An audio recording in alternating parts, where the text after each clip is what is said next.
வந்து ஒரு experimental movie அப்படின்னு சொல்லலாம். ஸோ வித்தியாசமா எடுத்துட்டு போயிருக்காங்க. இந்த கான்செப்ட் எப்படின்னு பார்த்தீங்கன்னா, ஷாஜஹான் படத்துல விஜய் சார் வந்து கிளைமேக்ஸ்ல ஹீரோயின் ஹெல்ப் பண்ணுவார். அந்த மாதிரி வந்து இந்த அதோட எக்ஸ்டெண்டட் வெர்ஷன் தான். படம் ஃபுல்லாக ஹீரோயினுக்கு ஹெல்ப் பண்றாரு, ஒரு லவ் விஷயமா ஹெல்ப் பண்றாரு அப்படின்னு சொல்லலாம். இந்த மாதிரி படத்துக்கு வந்து ஒரு ஸ்க்ரீன் பிளே கொஞ்சம் டவுன் ஆயிருந்துச்சுன்னா ரொம்பவே ட்ராப் ஆயிருக்கும். ஏன்னா இந்த கான்செப்ட், இந்த கதை வந்து ஒரு டிஃப்ரெண்டான கதை. ஸோ ஸ்க்ரீன் பிளே வந்து அதை வந்து ஒரு இடமும் விடாம ரொம்ப எங்கேஜிங்காக ரொம்பவே நல்லா எடுத்துட்டு போயிருக்காரு. மியூசிக் ஒரு சின்ன இடம் கூட விடலை. சாயா பயங்கர் எல்லா இடத்துலையும் வந்து டக்குனு ஹார்மோனி போட்டு எடுத்துட்டு வந்து பயங்கரமா பாட்டு பாடிக்கிட்டே இருக்காரு. 2350 பாட்டு இருக்கும் போல படம் ஃபுல்லா. பட் எல்லாமே வந்து ரொம்பவே நல்லா இருக்கு. அது ஒரு எக்ஸ்ட்ரா பாசிட்டிவா இருக்கு. இன்டர்வல் சீனும் சரி, கிளைமேக்ஸும் சரி, அவரோட மியூசிக் வந்து இன்னும் கொஞ்சம் பூஸ்டப் பண்ணி கொடுக்கும்.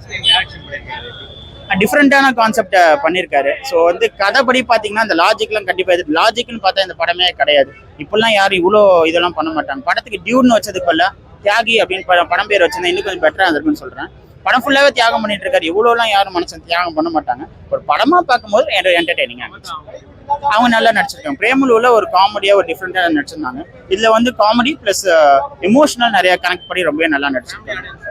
ஃபேமிலி ஆடியன்ஸ்க்கு ரீச் ஆகும். பட் ரொம்ப வயசானவங்களுக்கு இந்த படம் இது என்னப்பா இந்த தாலியை பத்தி எல்லாம் பேசுறாங்க, அதெல்லாம் எப்படி அவங்களுக்கு சில பேருக்குலாம் கொஞ்சம் டச்சிங்கா இருக்கு, அதெல்லாம் அப்படி சொல்றாங்க. பட் அதுக்குள்ள கரெக்டான எக்ஸ்பிளனேஷனும் வந்து டைலாக்ஸ்ல வச்சிருக்காங்க. அது ரொம்பவே நல்லா இருக்கு. இல்ல அவர் வந்து அவருக்கு அசிஸ்டண்டா இருந்தவர். பட் அது எல்லாமே அதான் அந்த அட்லீஸ்ட் சொன்ன மாதிரி எல்லாமே வந்து 7 சுரங்கள் தான். அதுல இருக்கிறது தான் வந்து மியூசிக்கா காமிக்க முடியும். சும்மா கமெண்ட் பண்ணும் அப்படிங்கிறதுக்காக எல்லாம் பண்றாங்க. மியூசிக் தான். ஆனா நல்லா தான் பண்ணிருக்காங்க.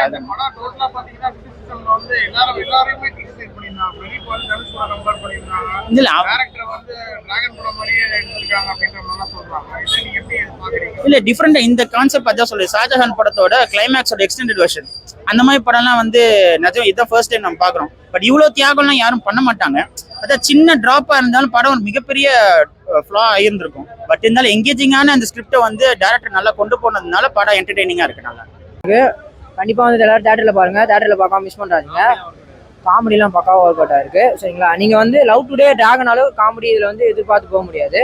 பட் ஆனா இருக்கு, நல்லா இருக்கு, அளவா இருக்கு, கரெக்டா இருக்கு. சரிங்களா, ஓவராலா பார்க்கும்போது படம் வந்து வேற லெவல் பீக்குன்னு தான் சொல்லுவேன். கண்டிப்பா வேற மாதிரி இருக்கு.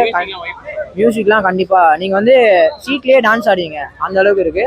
அதே மாதிரி ஃபீல் பண்ணியும் மியூசிக்ல அழுவுறதுக்கும் வாய்ப்பு இருக்கு. கண்டிப்பா அந்த மாதிரி பேக் ஸ்கோர் பிஜிஎம்லாம் பயங்கரமா போட்டிருக்காரு சாய்க்கு வாழ்த்துக்கள். அப்புறம் கீர்த்திஸ்வரன் ரைட்டிங்கு எல்லாமே பக்காவா இருக்கு. கண்டிப்பா ஒர்த்தா பண்ணிருக்காரு. இல்ல ப்ரோ, நம்பாதீங்க ப்ரோ, அவர் சூப்பரா டைரக்ட் பண்ணி ஃபர்ஸ்ட் மூவி இல்ல அந்த மாதிரி எடுத்து வச்சிருக்காரு. மனுஷன் ப்ராப்பர் ஃப்ரேம்லாம் பக்காவா வச்சிருந்தாரு ப்ரோ. சீரியஸா ஃபர்ஸ்ட் மூவி மாதிரி இல்ல. ஒரு கேரக்டருக்குமே ஆள் செமையா கொடுத்துருந்தாரு ப்ரோ. அதான் ப்ரோ ஆச்சரியமா இருந்துச்சு. ஏன்னா ஃபர்ஸ்ட் மூவி டைரக்ட் பண்ண வராங்கன்னா ஏதோ ஒரு கேரக்டரை மிஸ் பண்ணுவாங்க. பட் இந்த மூவில அப்படி இல்ல. சைட்ல ஒரு பொண்ணு கூட லாஸ்ட்ல சூப்பரா கொடுத்துருந்தாங்க ப்ரோ. ஆக்சுவலா ஒரு ஸ்பாயில் தானா, இந்த படத்துல அவங்க கப்பல் இல்ல ப்ரோ, ஆனா அவங்க கெமிஸ்ட்ரி நல்லா இருக்கும். அதுதான் அங்க படமே. நீங்க பாருங்க, படம் பாக்குறவங்களுக்கு அது புரியும், நல்லா இருக்கும். நான் வந்து எனக்கு கன்ஃபியூஷன் அந்த டியூட் பாக்குறதால டீசல் பாக்குறதான்ட்டு டியூட் பார்த்தேன். எனக்கு ஃபர்ஸ்ட் 3 படத்துல முதல் படம் இந்த சூப்பரா இருக்கு. டியூட் செமையா இருக்கு. என்னன்னா சென்டிமெண்ட் ஃபுல்லா, படம் ஃபுல்லா சென்டிமெண்ட். அந்த சென்டிமெண்ட் எப்படி வந்து ஒரு ஜாலியா கொண்டு போறது, அதுக்கு பிரதீப் தான் நல்லா சூட் ஆயிருக்காரு. அவர் நல்லா வந்து அவரோட ஸ்டைல்ல. நான் சில பேர்லாம் சொன்னாங்க தனுஷ் சாரோட காப்பி பண்றாரு அது மாதிரிலாம் சொன்னாங்க. அந்த மாதிரிலாம் இல்ல. அவர் எல்லாருக்கும் இன்ஸ்பிரேஷன் எடுத்துக்கிட்டு அவர் வந்து கிரியேட்டிவா ஒரு ஆக்டிங் ஸ்கில்ஸை வந்து காமிச்சிருக்காரு. மியூசிக் வந்து அதான் நம்ம யூடியூப்ல வந்ததுன்னா அந்த பாட்டு ட்ரெண்டிங்கா போயிட்டு இருந்தது. தியேட்டர்ல பார்க்க சொல்ல இன்னும் பெஸ்டா இருந்தது படம். இல்ல, நான் கம்பாரிசன் எதுலையுமே நான் பண்ண மாட்டேன். இந்த படத்துல அவர் நல்ல மியூசிக் பண்ணியிருக்காரு. பிஜிஎம்லாம் ரொம்ப தேவையில்லாமலாம் போடல. பாட்டும் ரொம்ப தேவையில்லாமலாம் நிறைய சாங்ஸ்லாம் இல்ல.